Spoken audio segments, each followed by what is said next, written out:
नमस्कार दोस्तों, स्वागत है आप सभी का। आज के इस टेट परीक्षाओं की जो पेपर सेट है उसकी सीरीज में आप अपना 5वां सेट है। इसमें हम देखते हैं, अपने क्वेश्चन सॉल्व करते हैं दोस्तों। फर्स्ट क्वेश्चन है इसमें,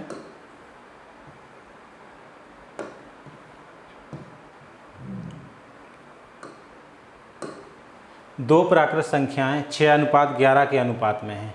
यदि इनका लासा 462 हो तो इनका मासा होगा। दोस्तों दो प्राकृत संख्याएं हैं तो ये एक हो जाएगी दोस्तों अपनी कौन सी, 6x, और दूसरी हो जाएगी 11x, मतलब 6x और 11x। यदि इनका लासा दोस्तों इनका 462 दिया गया है, तो लासा जो 462 है, अगर हम इनको 6x और 11x को अगर हम फैक्टराइज करें तो दोस्तों इसमें सबसे पहले ये x आ जाएगा, तो 6 और 11 बचे, और ये किसी एक सेम नंबर से डिवाइड नहीं होते, तो 11 छक्के 66x, 11 छक्के 66x। तो इनका लासा दोस्तों कितना है, 11 छक्के 66x, यानी 11 × 6 × x इक्वल टू, और इधर से लासा कितना है दोस्तों 462। तो x की वैल्यू कितनी आ जाएगी, 462 अपॉन 11 और x, 11 और 6 है दोस्तों।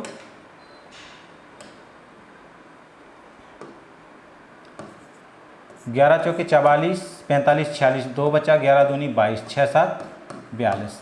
x की वैल्यू कितनी आ गई दोस्तों, 7। x की वैल्यू 7 आ गई। अब यहाँ पे हम इन दोनों संख्याओं का क्या निकालते हैं दोस्तों, मासा। अब हम 6x और 11x, मासा तो दोस्तों वही होता है अगर किसी कॉमन नंबर से वो नंबर डिवाइड हो जाए। यहाँ पे दोनों नंबर ये और ये किससे डिवाइड हो रहा, x से, यानी कि मासा कितना आया, x। मासा कितना आ गया दोस्तों, x, और x की वैल्यू अभी कितनी आई, 7। तो सीधी सी बात है, मासा कितना हो जाएगा, 7। नेक्स्ट क्वेश्चन देखते हैं,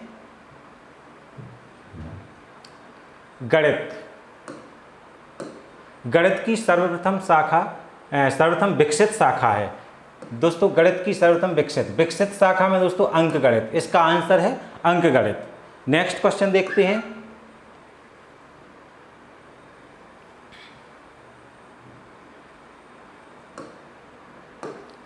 दो भाइयों की आयु का योग तथा अंतर दोनों ही ऋण संख्याएं हैं। ऋण संख्याएं से मतलब है दोस्तों प्राइम नंबर्स, यानी कि अभाज्य संख्याएं। यदि बड़े की उम्र 23 वर्ष है तो छोटी की उम्र हो सकती है। अब ये देखना है दोस्तों, दोनों का योग तथा अंतर ऋण संख्याएं हैं, दोनों का योग तथा अंतर। सबसे पहले 23 और 8,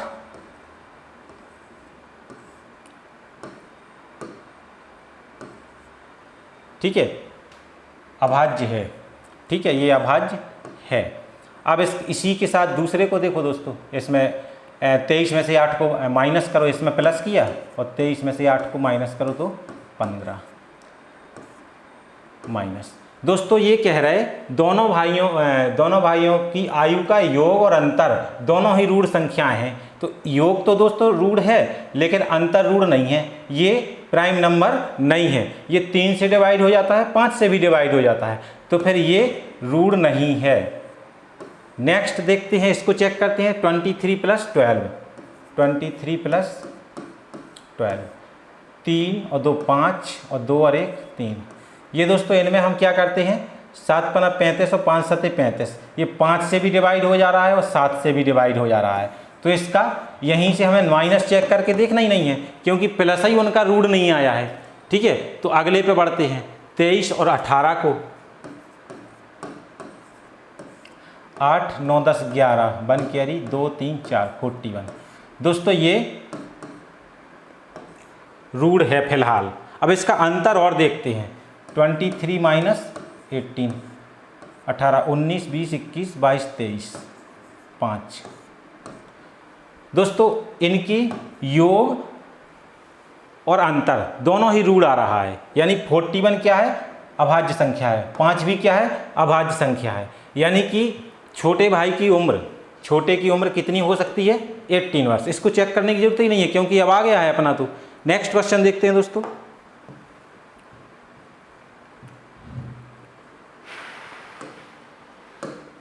यदि किन्हीं दो प्राकृत संख्याओं का योग 48 है तो उक्त संख्याओं का अनुपात होगा। दोस्तों यहाँ पे क्वेश्चन को कुछ एक नंबर्स वगैरह नहीं निकालना है, सिर्फ हमें चेक करना है कि अगर दो संख्याओं का योग 48 है तो उनका अनुपात हो सकता है। तो अनुपात दोस्तों क्या होता है, अनुपात की जो सारी क्वांटिटी होती हैं, सारे रेशियो होते हैं, यानी कि जितने भी अनुपात दिए रहते हैं सबके अनुपात के प्लस से उनके योग को डिवाइड होना चाहिए, पूरा पूरा भाग जाना चाहिए। तो दोस्तों इन दोनों का प्लस कितना है, 5 3 8 और 8 6 48 डिवाइड हो रहा, यानी कि ये अनुपात हो सकता है, ये अनुपात हो सकता है इसका 48 का। ठीक है ना, दो कोई क्वांटिटी लो जिनका अनुपात मतलब 3 और 5 के अनुपात में हो सकता है 48। ठीक है, अब इसमें 7 5 12, 7 5 12, 12 चौको 48, ये भी डिवाइड हो रहा, तो ये भी रेशियो हो सकता है उन क्वांटिटीज का जिनका योग 48 है। 6 और 2 8, 8 6 48, ये भी डिवाइड हो जा रहा है, यानी कि इसका जो इसके योग की जो दो क्वांटिटी हैं उनका ये भी रेशियो हो सकता है। 5 और 2 7, 7 से दोस्तों ये डिवाइड नहीं होता, 7 से ये डिवाइड नहीं होता, मतलब इनका रेशियो ये कदापि नहीं होगा 2:5, तो कदापि नहीं होगा। तो दोस्तों इसमें इन्होंने पूछा क्या है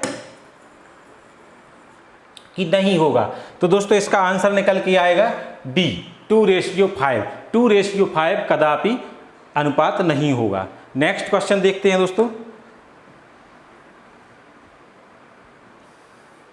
निम्नलिखित कथनों में से कौन सा कथन सही है। दोस्तों इसमें हम चेक करते चलते हैं, सब जो आ जाएगा उसको लिख देंगे कि ये सही है। तीन विषम संख्याओं का गुणनफल एक सम संख्या है। तीन विषम संख्याएं ले लो, 1 3 5, तीनों की तीनों विषम ली हमने, इनका गुणनफल एक सम संख्या है। 5 दिया 15, सम नहीं आई। ठीक है ना, ये कह रहे सम संख्या है, तो ये आंसर इसका रॉन्ग है, पहले से पता चल गया। दोस्तों अपन और भी लेंगे तो विषम ही आएगा। आपकी 3 लगातार अगर विषम संख्याएं हैं, कोई भी 3 विषम संख्याएं हैं तो गुणनफल ऑटोमेटिक वो विषम ही आएगा। एक सम संख्या और एक विषम संख्या का अंतर, एक सम संख्या हम 4 ले लेते हैं, माइनस एक विषम संख्या 1 ले लेते हैं, अंतर एक सम संख्या है। 4 में से 1 गया 3, 8 में से 5 गया 5 3 8 3, तो सम नहीं आ रहा ना, वो तो कह रहे सम हो सकता है, अंतर एक सम हो सकता है, लेकिन ऑल टाइम क्या आ रहा, विषम, यानी कि ये भी गया हमारे आंसर से, ये भी आंसर सही नहीं है। दो विषम संख्याओं और एक सम संख्या का योगफल एक सम संख्या है। दो विषम संख्या ले लीजिए 1 + 3, दो विषम संख्याओं, तो दो विषम हो गई और एक सम संख्या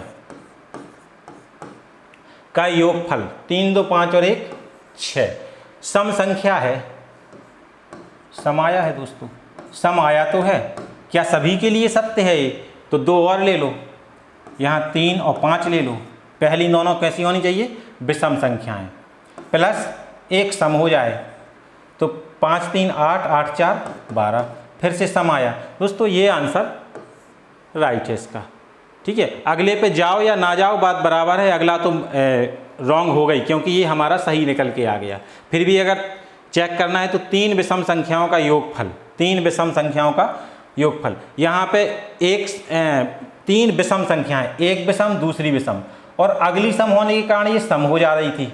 ठीक है, अब यहाँ पे तीसरी और विषम आ जाएगी तो ऑटोमेटिक 1 प्लस हो जाएगा उसमें, तो विषम हो जाएगी। तो यहीं से पता चल रहा कि यदि यहाँ पे 2 की जगह 3 होता तो ये 7 होता, 4 की जगह 3 या 5 होता तो ये विषम होता। तो दोस्तों ये भी रॉन्ग है, तो इसका आंसर राइट है ये। नेक्स्ट क्वेश्चन देखते हैं। 6251, 6521 और 5621 में 5 के स्थानीय मानों का योगफल है। तो सबसे पहले इनके स्थानीय मान देखते हैं दोस्तों, इनके स्थानीय मान। तो इस नंबर में 5 का स्थानीय मान, इकाई, दहाई, सैकड़ा, हजार, 5000, ये हो गया इसका स्थानीय मान। दोस्तों इस वाले नंबर में 5 का स्थानीय मान, इकाई, दहाई, सैकड़ा, यानी 5 सैकड़ा, 5 सैकड़ा मतलब 500। इस वाले 5 का स्थानीय मान, इकाई, दहाई, 5 दहाई यानी 50। सभी का क्या निकालना है? योगफल। 0, 5, 5, 5, 5550, 5550। सी आंसर, राइट आंसर हो जाएगा इसका। नेक्स्ट क्वेश्चन देखते हैं दोस्तों।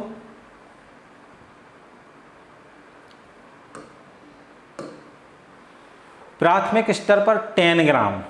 दोस्तों इसमें 10 ग्राम क्या होता है?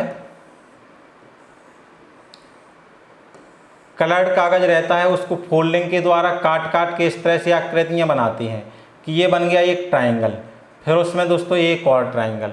अब ये ट्रायंगल में एक यहाँ से ट्रायंगल बना दिया, फिर यहाँ से कटिंग कर दी। दोस्तों यहाँ पे एक ट्रायंगल ये बन गया, एक ट्रायंगल ये बन गया, एक ट्रायंगल ये बन गया, और यहाँ पे एक पैरेललोग्राम। अब इनकी कटिंग से क्या बनाते हैं? कोई एक्टिविटी करते हैं, कहीं चिड़िया बनाते हैं, कहीं एक घर बनाते हैं, जो भी एक्टिविटी बच्चों को दो तो वो करते हैं इससे। तो ये तो हो गया 10 ग्राम। 10 ग्राम के बाद हम बिंदु का खेल। बिंदु का खेल दोस्तों इस टाइप से बिंदु होते हैं,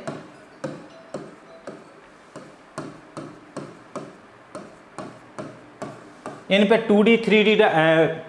2D और 3D आकृतियां बना सकते हैं, द्विविमीय और त्रिविमीय। जैसे सपोज दैट इसमें हमें एक ये बनाना है, ये। अब यहाँ पे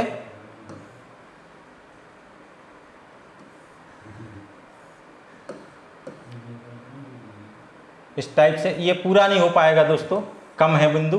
तो ये देख लेते हैं कि अपन 2D तो बना ही सकते हैं इसमें। ये आयत बन गया है, ठीक है। अब अगर इसमें इस टाइप से और होते तो इस टाइप से बन जाते, ये इसके पूरी बिंदु हो तब बनेंगे, ठीक है। प्रतिरूप यानी पैटर्न तो दोस्तों पता ही है, एक जैसी चीज़ें, जैसे इस तरफ से ऐसा हो तो इसका पैटर्न इस तरफ बनाएंगे तो इस तरफ से इस तरह से बनेगा। अब इसमें ये तो जान लिया कि ये है क्या, 10 ग्राम क्या है, बिंदु के खेल क्या है, पैटर्न क्या है। तो यहाँ पे इसी की जैसी दूसरी चीज़ बना देना, वो पैटर्न है। तो यहाँ पे मूलभूत संक्रियाओं को समझने में, अब इसमें दोस्तों प्लस माइनस तो कहीं हो नहीं रहा है, मल्टीप्लाई है तो प्लस माइनस मल्टीप्लाई डिवाइड, ये संक्रियाएं तो हो नहीं रही हैं। तो मूलभूत संक्रियाओं को समझने में, यानी कि इसको अलग कर दो, स्थानिक समझ की योग्यता में वृद्धि के लिए अभी ये हो सकता है। संख्याओं की तुलना, इसमें दोस्तों संख्याएं कहाँ से आई? कोई संख्याओं की तुलना नहीं हो सकती है, तो इसमें कोई कंपैरिजन नहीं है। संख्याओं की तुलना की बोध विकसित नहीं कर सकते। परिकलन ये कौशलों के संवर्धन में, तो परिकलन तो कैलकुलेशन होता है दोस्तों, तो ये भी नहीं है। स्थानिक समझ की योग्यता, स्थानिक समझ की योग्यता में वृद्धि के लिए, तो इसका आंसर हो जाएगा दोस्तों ये स्थानिक समझ की योग्यता में वृद्धि। अब स्थानिक समझ से थोड़ी बहुत इसका ये हो सकता है कि स्थानिक समझ जो हमारे सराउंडिंग में हम चीज़ों को देखते हैं, उनके पैटर्न बनाते हैं, वही आकृतियाँ वगैरह, तो ये है स्थानिक समझ दोस्तों। नेक्स्ट क्वेश्चन देखते हैं। हाँ,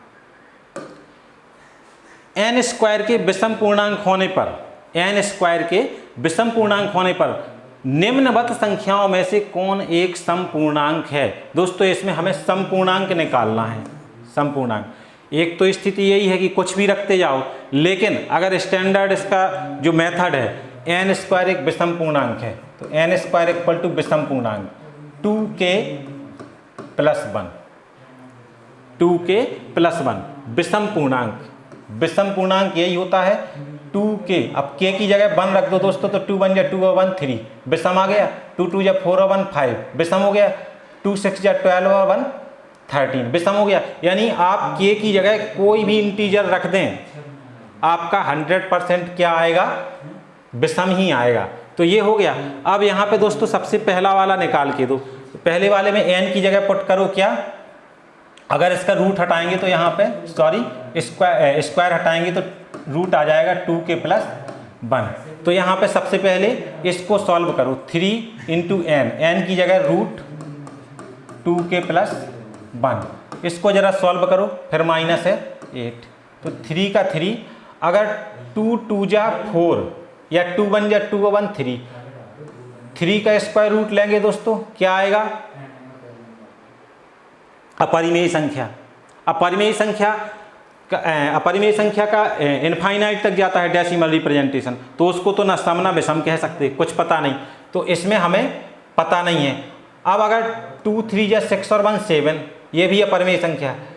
2 4 या 8 और 1 9, अगर यहाँ 4 रख रहे तो 2 4 या 8 और 1 9 और 9 3 27, और 27 में से 8 गया 21 बचा, फाइनली 21 बचा। क्या 21 संपूर्णांक है? नहीं है, विषम आया। अब दोस्तों इसको चेक करते हैं, 5n² n स्क्वायर की जगह क्या रखना है? 2k + 1 +